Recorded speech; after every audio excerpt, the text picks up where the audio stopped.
MCUIC यानी किसी भी अगर हम कंट्रोलर की बात करें तो उसमें MCUIC लगाई जाती है, जिसको माइक्रो कंट्रोलर यूनिट या मेन कंट्रोलर यूनिट आईसी के नाम से जाना जाता है। देखिए किसी भी अगर हम ई रिक्शा कंट्रोलर की बात करें, उसमें जितने भी एक्सटर्नल डिवाइसेज होते हैं या जितने भी एक्सटर्नल डिवाइस वहाँ पे कनेक्ट की जाती है, MCUIC का काम होता है कि उन एक्सटर्नल डिवाइस को ऑपरेट करना।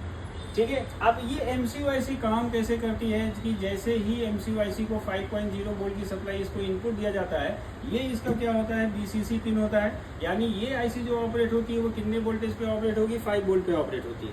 तो जैसे ही इसको 5 वोल्ट दिया जाता है, यहाँ पे इसको ग्राउंड दिया जाता है, तो ये आईसी क्या होती है, एक्टिव हो जाती है।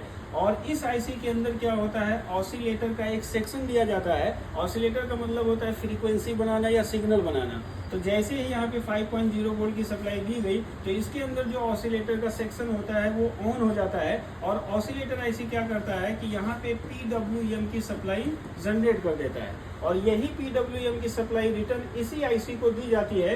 तो ये आईसी MCUIC सबसे पहले क्या करता है कि लोअर ड्राइवर सेक्शन के लिए यहाँ पे 3 सर्किट की एक PWM की सप्लाई जनरेट करके लोअर ड्राइवर सेक्शन में लगे ट्रांजिस्टर को दे देता है, जिससे ये पता चल जाता है कि MCUIC ने क्या कर दिया, PWM की सप्लाई को जनरेट कर दिया। और सबसे पहले जो PWM की सप्लाई बनता है वो लोअर ड्राइवर सेक्शन के लिए बनाया जाता है। और हमेशा याद रखना कि जो लोअर ड्राइवर सेक्शन होता है ये हमेशा हाई सिग्नल पे काम करता है, लो सिग्नल पे इसको ऑपरेट नहीं कराया जा सकता है। लेकिन अपर ड्राइवर के लिए अगर हम देखेंगे तो इसके लिए कोई भी सिग्नल नहीं बनाया जाता है। अब अपर ड्राइवर सेक्शन के लिए सिग्नल कैसे बनाएगा, तो जैसे कि ये एक्सीलेटर होता है यानी थ्रोटल का होता है, थ्रोटल को जैसे ही 5.0 4.3 वोल्ट और ग्राउंड से कनेक्ट किया जाता है, तो इसके अंदर लगा हुआ सेंसर क्या करता है, 0.8 वोल्ट का सिग्नल जनरेट कर देता है। बस